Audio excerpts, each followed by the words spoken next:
goes. I see it. Okay, we're starting.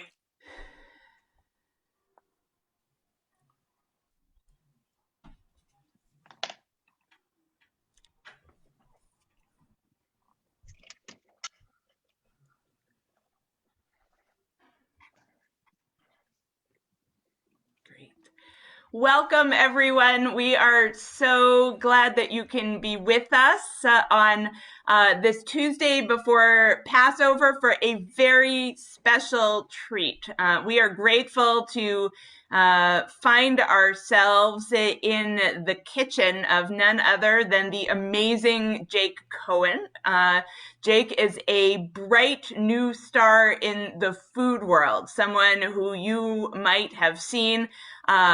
He's been all over the place in the last couple of weeks, and his new book, Jewish, if you don't have it, we can show you where to get it, was instantaneously at the top of the New York Times bestseller list. It's fantastic. It is so much fun, and it really is such a treat to have him with us. We're always grateful to the amazing mistress of books in Rhode Island, Robin Homanoff, who we're just so thrilled when you share your wisdom and wonderful authors like Jake with us, and we're grateful that you're here this afternoon. And I am going to turn it over to you, Robin, and to the Mensch himself, who will share about his experience and take us through some amazing tiramisu.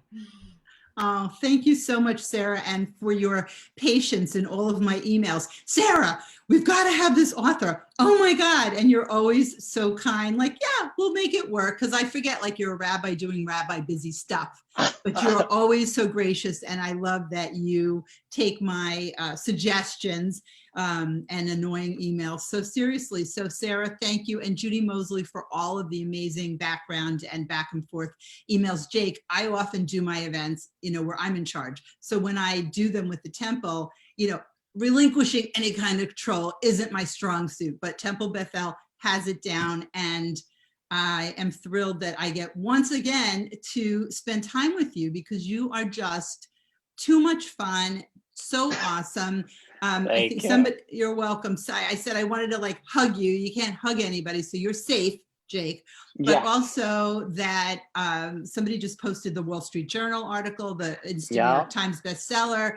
Everybody, which I love, will send me messages to tell me authors I've had and what those authors are doing. The cover of Hadassah. Where are you not, Jake? You are you're Jakeified everywhere. That's the goal. I think with all of this, it was truly, I wanted this to be a wonderful moment in which we could celebrate Judaism, Jewish food, Jewish identity, and to see it on those places. I just think it's great for me, obviously. It's very exciting for all of these things to happen, but it's so much more. It's so when I was on the Today Show, they showed a picture of my husband and I at our ketubah signing with our mothers. How many times has there ever been a photo of a ketubah signing on national television? Yeah. How many times? Right. How many times has there been a Jewish cookbook on the Times bestseller list? There you go. I know. And Jake Cohen, good for our people. Good for the Jews. It's funny because I feel all Jews. Things, all people, it's good for the Jews, bad for Jews. Ben Shapiro, bad for the Jews. Good, Jake Cohen, good for the Jews. That's how people are categorized. Right. You want to be good. Andy Cohen should have you on Watch What Happens Live. Is that a plan? That was the goal. Obviously, most likely it would have been very easy. I probably would have been a bartender if they were still doing in person. And hopefully when they go back to doing in person, I can do that. God, you have to. But I've been to the set and it's tiny. It's not very COVID safe for right now, but we'll get there. There's that. Although you could do a little apron mask. That would be so cute. That would be cute. That would be cute. A little Jake Cohen mask. But yeah, so good for the Jews. And it's, you're celebrating tradition, food, people gathering, certainly at a time where, the light's coming, we will be, but there are ways, to do this and to, embody all of the things that are so important to us as Jewish people, as a community, as welcoming and teachable moments, because I'm sure you've done events for other organizations,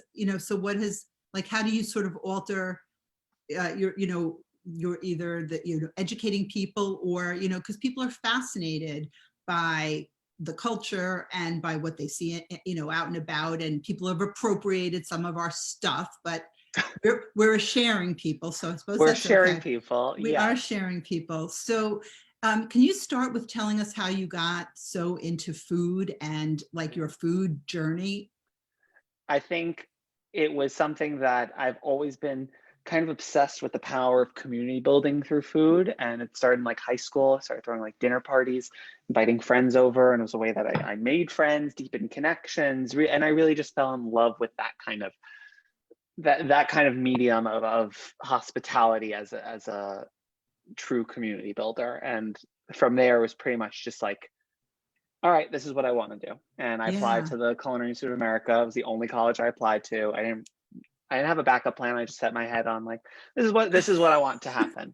And of course, luckily it did. And then from there, it was like, okay, what are you beaten into? Like, you're just beaten into your head. It's like, all right, fine dining, Michelin stars, and what is fancy food? What is good food? Well, that's European, actually. That's French food. That's London, and all of these things that are not.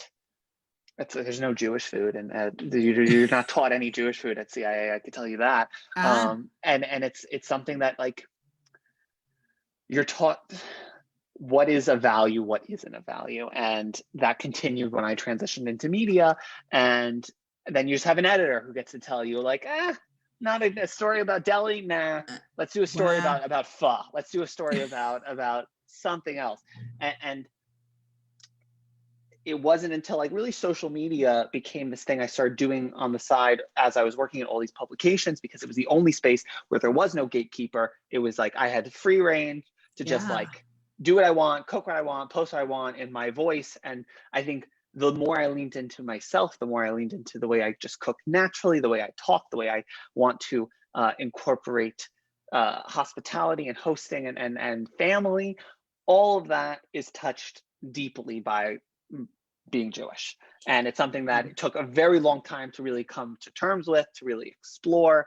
And really just like when I met my husband and we started kind of exploring that even further, all of that was pretty much what led me to then be like, okay, I want to explore Jewish food deeper. And from there, let's write a book about it. Oh, I love that. It's such a great story, because I mean, what I really heard too in all of that enthusiasm and passion is your voice and authenticity. And when you are online, and like you say, no gatekeepers, and you're just being you, and you see all of this attraction, it's, or people are there's, I mean, you're so, you guys have to follow Jake on Instagram. Are you on, you must be everywhere probably, right? You're on all Instagram the cool and TikTok. That's all. Oh, the TikTok. I don't do Facebook. I don't do Twitter. I just, I stick to two. So when it's fun, because it's another way to be creative and showcasing your food, and also getting to to write and to produce and to direct and all of that, and there's such a connection. I mean, people, Jake is, you must find him everywhere. He's so much fun. He was so entertaining, and here, oh, I should hold up. My book has all little tags in it, but it's here. I love it. That's been my favorite part, seeing all the book parts. Oh yeah, and there's even some some spilled food, which makes it even better. Great. Yes. Right? You can buy one for good that you put on the shelf, and then one for using. So then you need two, and it's reinvented recipes from a modern mensch. And you talk about the recipes that you grew up with and how you sort of, Jake them up, and also the ones that Alex's family.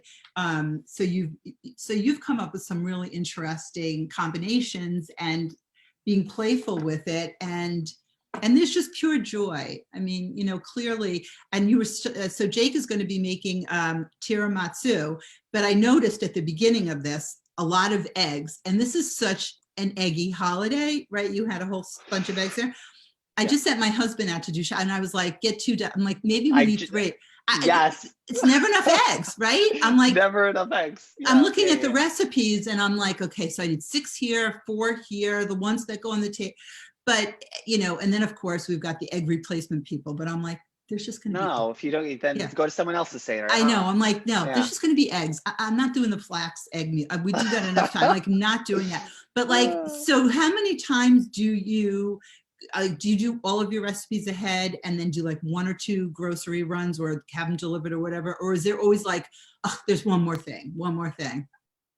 There's Aw. typically, there's a lot of times where there's like one more thing. I try to be very good about getting everything, and then what I miss, it's like, all right, well, that's part of like, how am I going to pivot now? Oh, okay. I do a Yeah. big thing. Again, I'm in New York. I get fresh direct deliveries at like, Yes. I Yeah. snap my finger at the Right. minimum. It's $30 minimum order. And in today's world, especially when you're shopping for Passover, like everything's Right. $30. So really, it's like I just set one big order, and then Right. I start prepping, and then there'll be the secondary, oh, I forgot all that stuff order. I know there's always, and I go through so carefully and I'm like, I'm not going to go twice, but and especially now, with curbside or trying Correct. not to. And then also you're in New York with the land of like, you can get anything. But when I moved to Rhode Island 35 years ago, I learned a lesson very early on. When certain items were out in January, February, whatever, my rule was you must buy them because they may not get them again. And whenever I don't do that rule, something happens, and I did not get the potato starch. So but I ordered it. It just arrived because I was like, That's the beauty. I know better, right? It's like, what are some of the things that are staples on it's like, are you all set?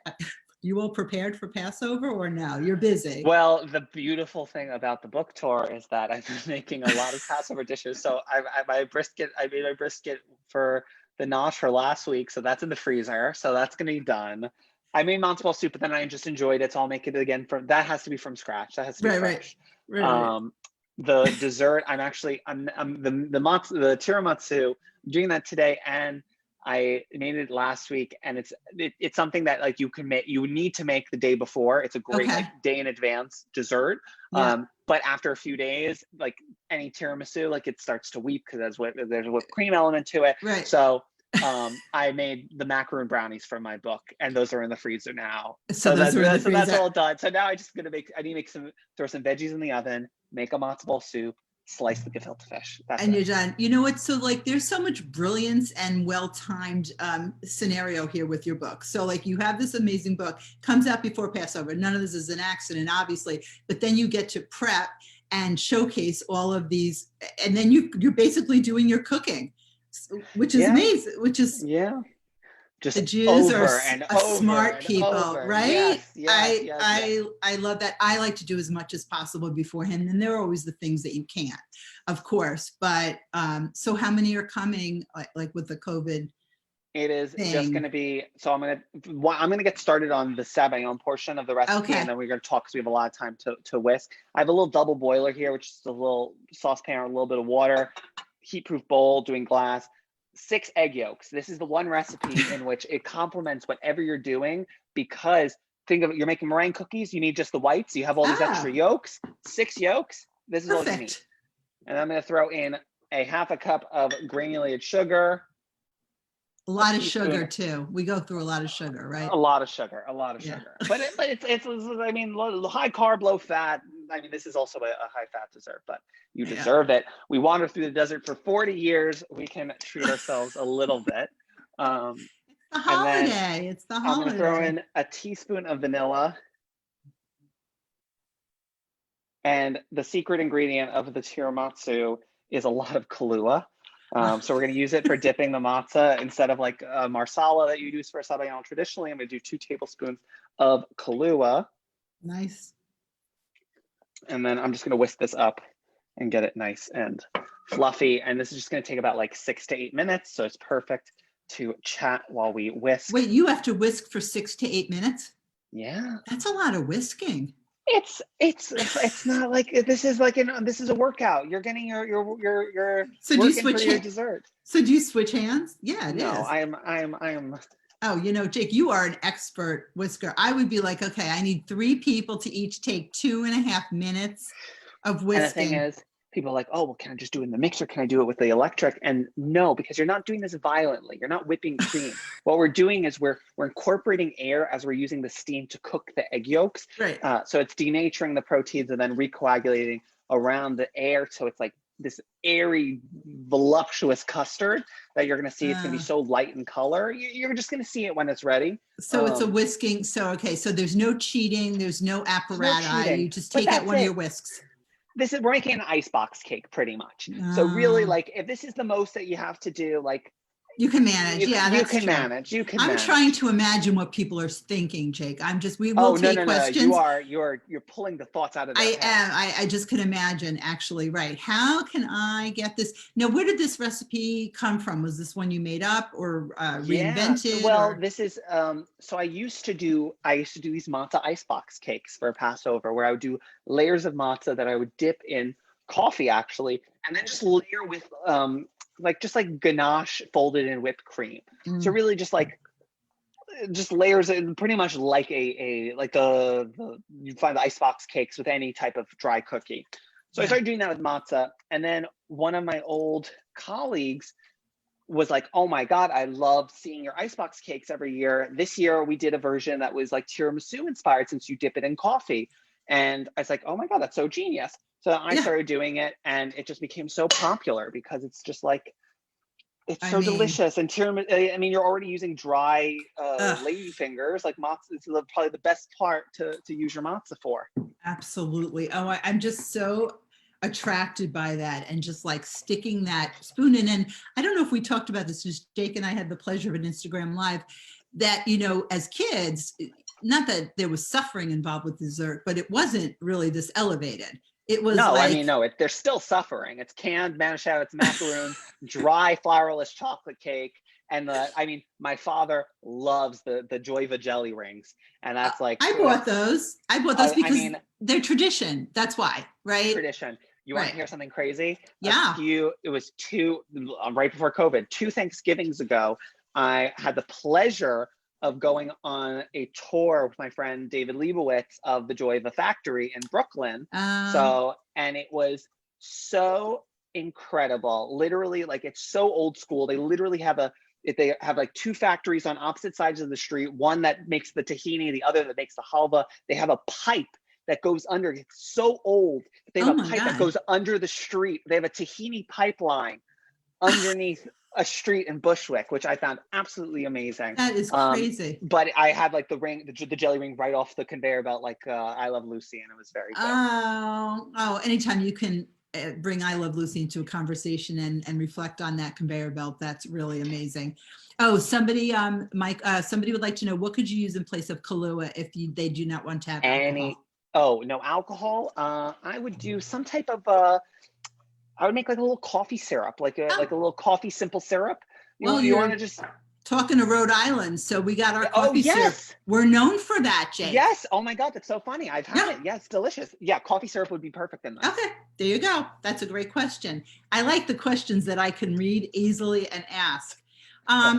Brigitte is here watching us from Switzerland, and thank you, Brigitte. She sent me all these great messages.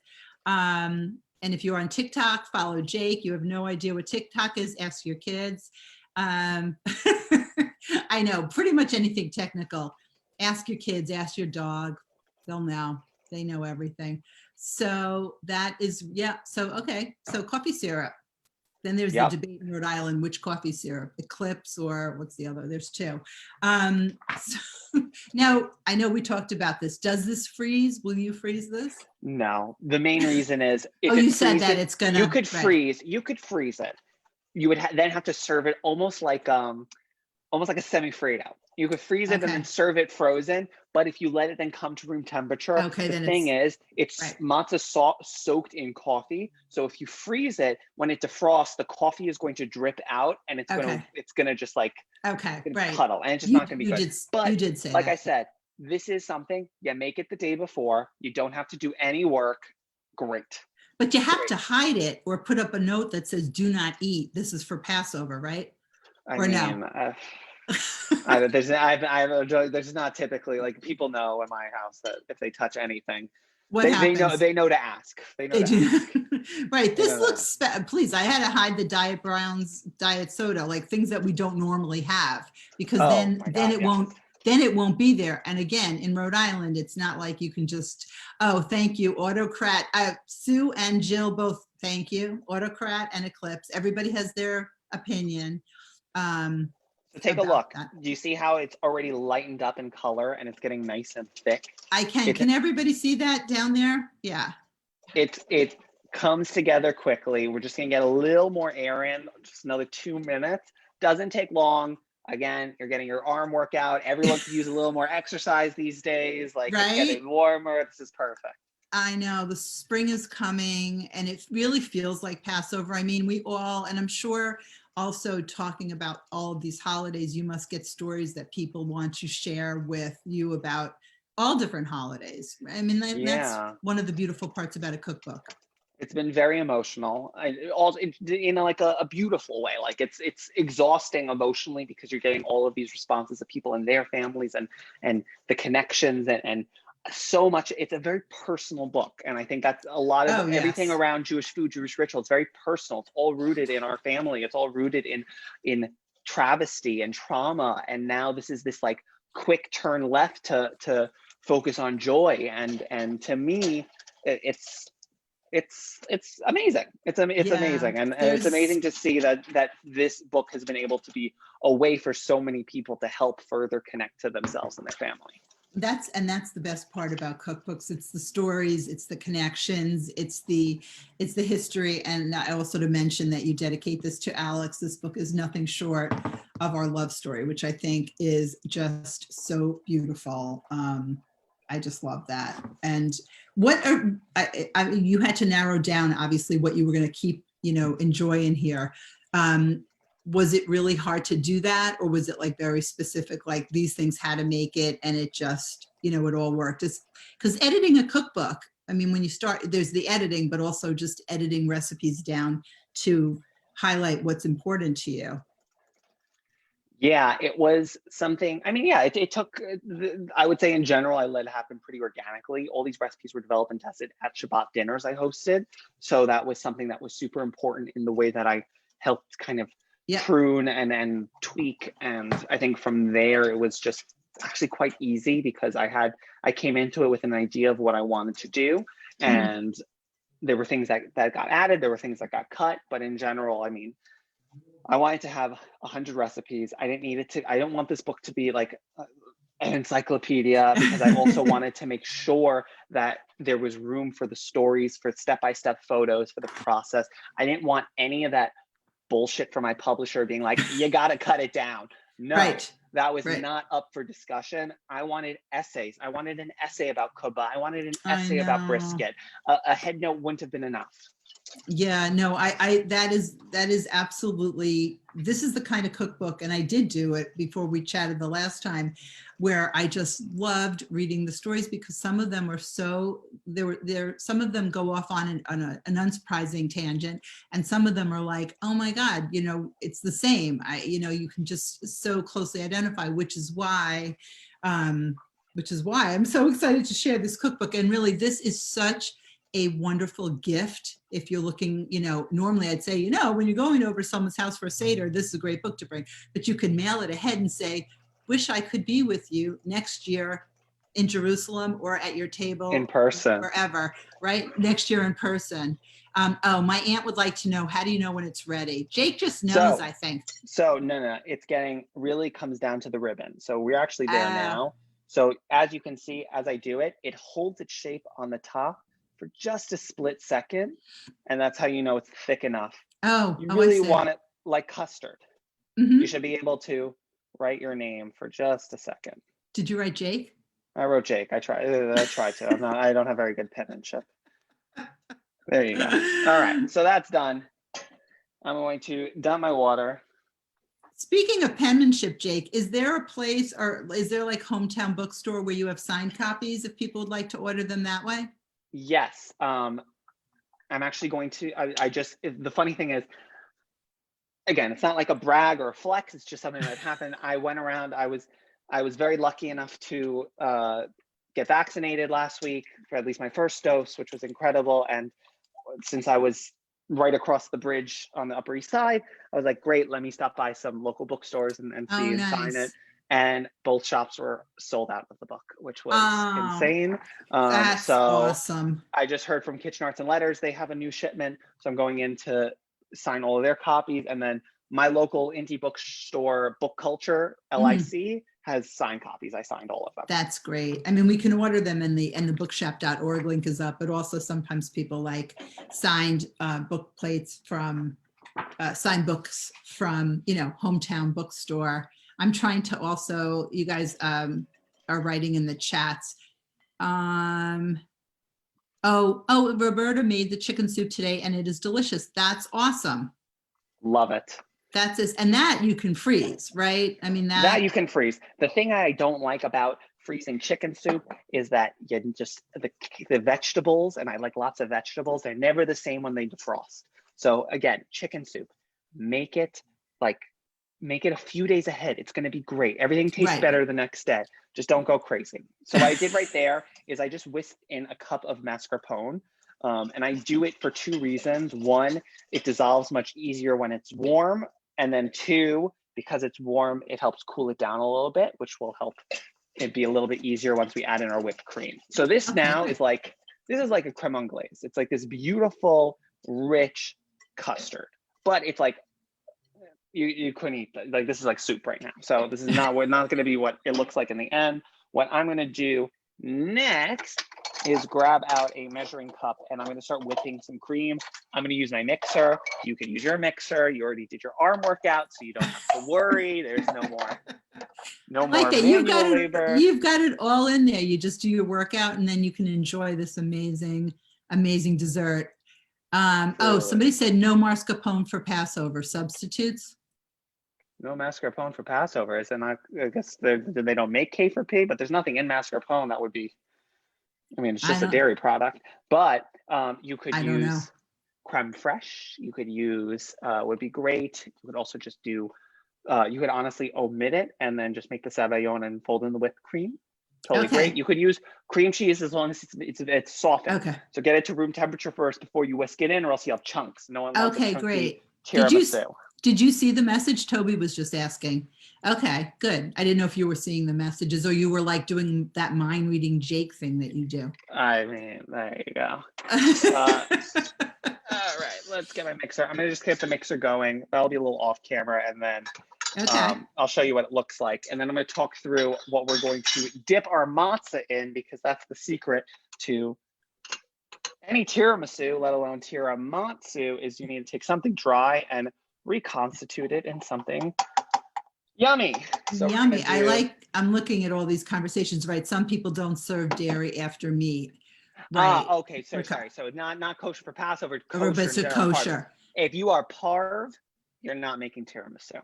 That is it. I have a beautiful recipe for macaroon brownies that it uses butter, but I call for there's an equal swap of coconut oil. So it's also kosher for Passover and parv. So that would be the call. Jake has everybody's dietary situations covered. And I like that there are, that's one of the beautiful things about cooking is the substitutions are, getting away from things that are allergies, because really everything we've asked you from the beginning, you're right there with the answer, Jake. That's why everyone asks. And the thing is, it's like the thing about this book that I've learned, especially as just even a host, you're not going to please everyone. Every recipe can't be turned into parv, kosher, gluten-free parv, all these things. No, I wanted to make sure that there's an option for every single person, whatever it is. You could have a main, you could have a side, you could have side dishes, carbs, breakfast, all the dessert, all of it. 1 cup of mascarpone. Jake, you're blowing my mind. When I see the thing, I just call it. But Jake, you're blowing my mind. Are you trying to tell me that there's no way to make all the Jewish people in your audience happy at one time? I just don't believe that. True. That's how we know Mashiach is paying. Oh my God. I truly, the pictures, and I know we talked about the photography, if you want to give a shout out to your photographer who just. Yeah, Taylor Gross, dear friend, coworker of mine at Sever. I just called him up. I said, hey, I'm doing the book. I would love for you to shoot it. And it was his first book. It's both of our first books. And it was incredible. I was so when happy. You got talented people and you know who to ask for things, it's no surprise yet. It does not look like anybody's first time at the stove here. I know babka is not Passover friendly, but the babka stuff in here is just like I wanted amazing. to do with that. I really wanted for the babka and for the rugula offer like, again, a choose your own adventure. You have a master dough and then you get to pick through like, all right, what do you want to stuff it with? I do two sweet and two savory fillings for both the babkas and the rugula. And to me, it's a lot of fun, and it's a way to get people. I don't take myself very seriously in the kitchen, and a huge part of that is like I'm not too precious about these recipes. If you like, the dough is amazing. If you want to then fill it with something that fits your flavor, your family preferences, allergies, God bless. Well, that's the thing. You're starting out with that dough, and then you can build from there. And also, one of the things that's so great about recipes to me is there's one thing, you know, you make them the way they are, but also you can see where the substitutions, if you cook, you know, you get that sense, and then you can sort of make it your own, or, you know, have options. Yeah, because there are recipes not in this cookbook, just in general, and I get to certain things and I go, and then I'm like, well, I could do that, but I would just put whatever, something else in. And here's the difference. You are someone who, like, you have intuition in the kitchen. And the thing about this book is my goal, and I think my goal is, I'm so happy everyone here is like excited about the book, all of that. This book is for your children, your nieces, your nephews, your grandchildren, my generation of people who have distanced themselves from Jewish culture because of the fact that we're secular, because of the fact that we're not that religious. We've lost so much of the incredible, beautiful things that we need to hold on to. So to me, like, that is the goal. And for a lot of those people, they don't have any intuition because they've never cooked for themselves. They never cooked for their friends. They never posted anything. So really, it's like, that is where whatever it takes. If I'm walking you through step by step, I got you. You do, you have it all covered. And that's why I say it is such a great gift. And I think of my nieces in college, and they would have their own Jewish holidays, and they would like ask for recipes from home. And, you know, I've seen some incredible pictures, and that it's so important to them to keep that tradition, especially when they couldn't come home. The kids are gonna love this. And you can follow Jake on TikTok and on Instagram and send questions. Somebody would like to know, do you have a preferred brand of chicken stock if somebody's not wanting to make the chicken stock? Yes, I do love Pacific. I think it's Pacific Organic. I think theirs is really nice. Okay, so to go through everything that happened, this is our beautiful Sabayon with the mascarpone whipped in. And then over here, I have 1.5 cups of heavy cream that I just whipped to stiff peaks. And we are just going to fold. I'm going to do it a little bit at a time, probably into like thirds. Can you hold it? I don't know if you can hold, I don't know if, can people see? Or I think Sarah, can people see? Yeah, okay, they can. Okay, good. Beautiful. Because otherwise I'm going to hear about it afterwards. And I have no doubt. So I'll actually use a whisk at first. Again, the main thing is we want to incorporate everything. Get it nice and smooth and light and fluffy. So wait, Jake, this is not for Passover. So is this for dinner tonight? What are you doing with this? Well, tomorrow. This will be dessert tomorrow. Okay. Just because it does have to sit in the fridge for a good amount of time. But yes, this will just be, I've been doing a lot. I've even like, there occasionally, I mean, my family, now that, I mean, I've gotten to a place, my following, my career has definitely gotten to a new place in the pandemic in this past year, and my family is very adamant that I need to be a little more protective of myself, because I will often like post on Instagram like, who wants to come by and pick up a babka? And they're like, you gotta stop giving out your address to people. It was a whole thing. There was an issue with like, there was one issue where like one of my followers wanted to bring me like homemade edibles they make, and I was like, yes, of course.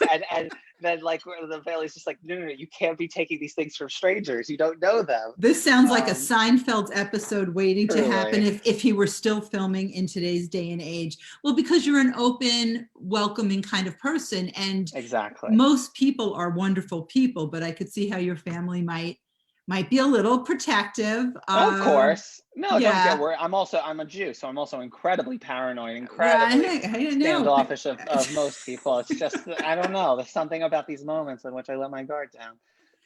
Because Okay. because you're talking food and you're talking tradition, There you and go. also to your, to what you said earlier about, I think there's been something really incredible about everybody who's just opened up their homes and their hearts and their storytelling, but food especially in this year, because I think most people, I can't speak for everybody, but many people are doing way more cooking and thinking about recipes that were important during, when they were kids, or things that are making them feel cozy and centered. And that's very focused on food. So a cookbook couldn't come out at a better time, Jake. So this is the consistency you're looking for. Look how thick and luscious it is from that whipped cream. Again, it looked like soup before, and now it's this beautiful, it's like a cloud. It holds up. It holds up. Mm-hmm. This is great.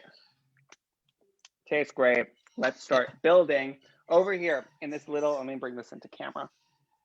So what I did is I just heated up a bit of coffee. How much exactly? 1¼ cups. That's what I wanted to check. 1¼ cups of hot coffee mixed with 1/4 cup of Kahlua and 2 tablespoons of sugar. And this is our soaking liquid. So you got this. We got a dish. You need a 2-quart dish. You could also use a 9-inch square baking pan as well. I often will use the baking pan, especially glass or ceramic one, because it's square and the matzo is square, and that just makes your life a little bit easier. That's perfect. But I'm just going to throw this in for about 30 seconds. Like it softened a little, drip it out, and then we're gonna put it in here. Again, you could break it up as you need to fit. Not that crazy, but I'm gonna start.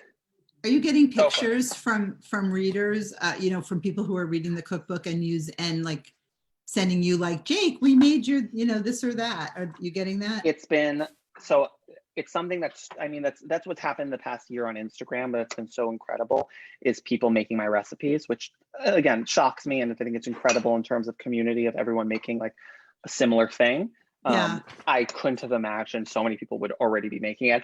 I was at my local indie bookshop, and I went there to sign copies of their new shipment, and this girl stops and she goes, "Oh, are you Jake Cohen?" And I go, "Yes." And she goes, "I have your book. Last night I made tadik and gourmet sabzi for Shabbat." And it's things like that. That was the goal. The goal is all of these other things, the accolades, beautiful, but it's the fact that people are making the recipes, that is. Yeah, I love that. There's just something so just immersive and beautiful and fulfilling about sharing food and taking the time to be creative and nourishing. And these are the macaroon brownies that you make, right? That you were freezing. Exactly. These are not your grandmother's macaroons. There you go. No. So I just layered the thing of matzah. So we did like a cup of the cream, the matzah, and now I'm just gonna throw on some more of that. I'm gonna grab my little offset. Spread, and we're just gonna go back and forth of this beautiful filling with the soaked matzah until we use up all of it. If people have questions, feel free to leave them, and I will. As Jake is incorporating, I will incorporate your questions. There's also this beautiful birthday cake, which Jake told the story about. And this is, I think, when I asked you about the suffering that we used to do for dessert. Look at that cake. That's it. That's if you can have that and have it still be kosher for Passover. And here's the deal. Jews love a loophole. We love a loophole. That's why you see so many people who are like, "Oh, I eat bacon, no pork chops, but bacon's okay." Or it's like, "Oh, no shrimp, but if it's chopped up in a dumpling, fine." So there are all these loopholes that they have, that everything, down to listen, I'm not going to talk about the Orthodox community, but even when you watch an Orthodox and the thing about the string that's down so you can carry things, we adapt to fit our life naturally. Yes, exactly. So a huge thing that what were we talking about? I already forgot what I was going to say. The birthday cake. Birthday cake. So Passover. go so far in like making sure it's kosher for Passover. Oh, we need to make sure that it's kosher for Passover. Are you actually like having conversations about systems of oppression and the value of freedom? Are you actually making sure that people understand what each aspect of the Seder plate means? I think it's more important that you talk about the shank bone than having a physical shank bone on the table. And that's the stuff that's often missing because we're so hung up on the tradition of what we have to have instead of what else is Well, missing. speaking of the shank bone, because we've had years where we've had to go on the mission of the shank bone. So you don't want to get it too soon because I don't know what happens to it. It just seems like something that should be sort of fresh. Last year, because of the pandemic, I had a presence of mind to buy the matzah way ahead, but then try and find a shank bone during the pandemic. So my sisters and I, we did like a cutout of a shank bone because, we had to have something. And I just found it in my server. This year we'll have a real one. But I remember last year thinking, oh, well, we did what we could. There was representation of a shank bone, but yeah. So here's what I do. I do no shank bone, and instead I have everyone gets their own Seder plate, and each item of the Seder plate is represented by a recipe from the book on the plate. So people get to eat. So yes, I know like the whole thing is about the suffering, but everyone's always starving. But more importantly, it's interactive. So people have a little bit more of a deeper understanding of what everything means, why we're doing it. So instead of a shank bone, everyone's getting a chicken wing. And at the end of the day, if you are more invested in learning the story of what it represents because you get to eat a chicken wing, then to really put it in Passover language, then Dayenu. Do you have pictures of this? I love that. That's so clever. If you go to I do menu spreads for all of the high holidays. Right. So is this the Seder plate you mean? That's the Seder plate. Oh, okay. You know what? I didn't notice that there wasn't a shank bone. I should have noticed. Are those peach slices? Those are orange slices because it's a conversation of the modern additions, because everything on the Seder plate is talking about that. And there are a million and one things that you can add to your Seder plate that fit your family and the priorities in terms of conversations around systems of bondage and where there needs to be more freedom in the world. Well, and as timely as ever, and especially now. And we do put an orange, but I like that it looks like you've braised these slices. That's why they look like peaches. Wow. Jake. Oh yeah, that was my food stylist was like, oh, we should do Supremes. And I was like, okay. Oh, I was just gonna put a clementine, but that is very fancy, very fancy. Oh, that's funny. Elaine saying Judy taught her to freeze the shank bone for following years. Oh, so you just keep reshankifying it? But that's the thing. It's like how you just have, then you're just having a shank bone that's like in the freezer, and I think like that's great. That's great, but like if we could make it a little special on with things, like why not? Yeah, like we could put like a clean dog bone on there because that would be meaningful. There you go. Whatever is going to spark the conversation. For Benny, yeah, I like that. It would be clean. It would be brand new. It would be, don't worry. But yeah, I like the idea of individual, because also whatever gets the conversations and the stories around the table, I like that. I like that. And my sister, I don't know if she's watching, they are making their own Haggadahs this year with family pictures and stories. All I know is it's a great idea. They're very, very creative, but I was like getting all anxious. I bought the Mrs. Maisel Haggadahs last year, so that was fun. But I wrote a Haggadah. You did? Well, that's what she's doing. Did you really? You wrote it? That was that was the pre-order bonus for the book. Oh, right. It's an E. Haggadah. And now you could still get it through the link in my bio on Instagram. If you buy the book, I kept it so that anyone who buys the book can get the Haggadah. But I think the idea behind it, I think, was in the same way that I use a lot of the introduction in the book to talk about Shabbat and how I've made it my own in order and how it's helped me find that deeper connection to Judaism. I just feel like there's so much work to be done in the realm of Passover. And if I could help create something that gives a little more options, whether that be like alternative poems and readings and quotes that help people understand a little bit deeper of what we're doing and why it's so important, then amazing.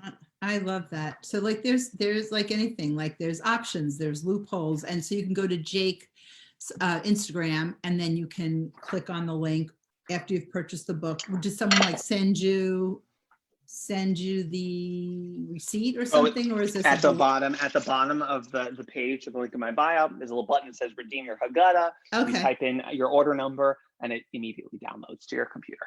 Okay, that's awesome. All right, well, there you go. I think that in all of these projects, in the recipes, in the stories you tell, and in making a Haggadah, there's so much, mindfulness, of course, and really there's like thinking about, there's tradition and we do things that we do, but also adding in, well, why is it important? It makes you want to do it more if you really have an attachment to it. For some of that attachment is because this is how we grew up and this is, we continue that tradition, but then adding in new, traditions and offshoots and, all of that makes it even, certainly more personal. And then there's more of an attachment of like, this is why, so I like that. What do you do about hiding the afikomen? Do you have like a special Jake trick for that? We don't have any kids, and the fact is, afikomen, like the true, like we don't know the actual like origin of it. The actual word afikomen comes from Greek. It's based on like a lot of it comes from like the whole Seder is based off like a Hellenistic symposium. Like really, like I don't know. Could it be just a way to keep children invested? I mean, I certainly kept me invested. Oh yeah, absolutely. But, one of the things I put in my Haggadah is like, how can you make it work for your family? I don't think there has to be one way, but it's like, what do the kids, does that generation, what would interest them? What would keep them connected? What would keep them engaged? Whatever that is, then that's what you got to do. Doesn't have to be like for me, it was $5, like everyone, or $20 from grandma. And yeah, that was great. But eventually get to a point where kids like I don't need $20. I'd rather just be on my iPad than even try. Well, in our family, the big winner got something, but we used to get to tell my grandmother ahead what we wanted. So you might have gotten a Susie Bake oven for finding the afikomen or something. Amazing. Yeah. She put a lot of thought and energy into, everything that she did, of course. But yeah, we did that. And it depends on how old the kids are and if there are kids, because I was clearly thinking that maybe my puppy could find it because he's got a great nose. That would be meaningful. That would be. So this is done. I covered it up. It's all layered up. It filled up the whole thing. I'm going to pop this in the fridge, minimum 4 hours to let the matzah soak through, ideally overnight. Make it the night before, and then you don't have to worry about it. And all you got to do to finish with it is sprinkle on some cocoa powder on top and serve. So it's very easy. It is beautiful, Jake. Thank you for making that. My pleasure. It's going to be a very sweet addition to my dinner table tomorrow night. So what does your Friday look like, and what do you leave for Saturday? The brisket's already done. I'm going to make the matzo ball soup Saturday. The size of the Pyrex dish. It was a 2-quart one. Thank you. So I think it's smaller than 9 by 13. It's the one size smaller than 9 by 13. So I think it's like maybe 8 by 10. 8 by 10. I would typically say an 8 by 10 or a 9-inch square is typically around 2 quarts. But you can also use just like one of those like oval casseroles that you got from your mother or something. So the matzo ball soup I'm going to make fresh on Saturday, and then actually I'll probably make the broth on Friday and the balls on Saturday, and then what else am I making? I need to find. I serve gefilte fish, which is my favorite. And wait, what is that? Gefilte? The gefilteria. It's Liz Alpern and Jeff Yaskowitz who create like the most incredible gefilte fish out of Brooklyn. Wow. Really incredible. And then I'm gonna just make some veggies and then call it a day. Yeah. Oh, it sounds lovely. I think, there are some people that like to do as much as possible ahead, or some people who like to do it closer, like there's different, depending on how busy you are or what your plans are, how it whatever works for alleviates stress. Oh yeah. It shouldn't be stressful. As long as whatever you can do to make it less stressful, do it. Yeah, well, and that's the thing, like delegating makes things less stressful. I was reading someplace, I forget where, but what are some of your favorite like must-haves in the kitchen as far as tools go? Like So your I actually favorite use them. things? I use them both. They're both in my sink. Rubber spatula, offset spatula, Ah, everything. And then to finish off, tongs. yeah, I Lots and saw lots of something about tongs. tongs. You like tongs. Yeah. Love tongs. Love, love, love tongs. And then what do you how do you set when do you set the table? Saturday? Saturday, typically, I mean, depends. Most likely Friday night. Yeah. Yeah. Or if not, Saturday morning. The main thing is I set the table because if not, I cover the table in like prep, and it helps me get a little more organized in terms of Oh, the so you kitchen can, because that's right. yeah. Yeah. So I do That, it. I have my everything sprawled out on the table all day Friday as I prep, and then as soon as all the prep is done, the table is empty. Set it, yeah. and you're done. And then how do you manage, because I know your social media must go crazy. So when you're really busy doing that, are you able to like walk away from the social media and just be like, Yeah, Jake is you off have right to. now? You Yeah. have to. You have to. It's something that's been. I'm having to do a lot more these days because it's a lot. But Right. yeah, no, whatever it takes to step away for your Yeah. mental health. Which is very tricky. Okay, Jake, what inspired, wait, oh, you can see it. I always do this. I read it and then my What author's inspired your always like, connection to Judaism? When was it a Hebrew school thanks, teacher, a Sarah. community experience, or is it your family? None of the above. I went to Hebrew school, quit Hebrew school. My sister and I had a b'nai mitzvah, and our parents were always like, you have to get bar mitzvah, you have to get bar mitzvah, then you can quit. So we did. We did it, and then we quit and walked away.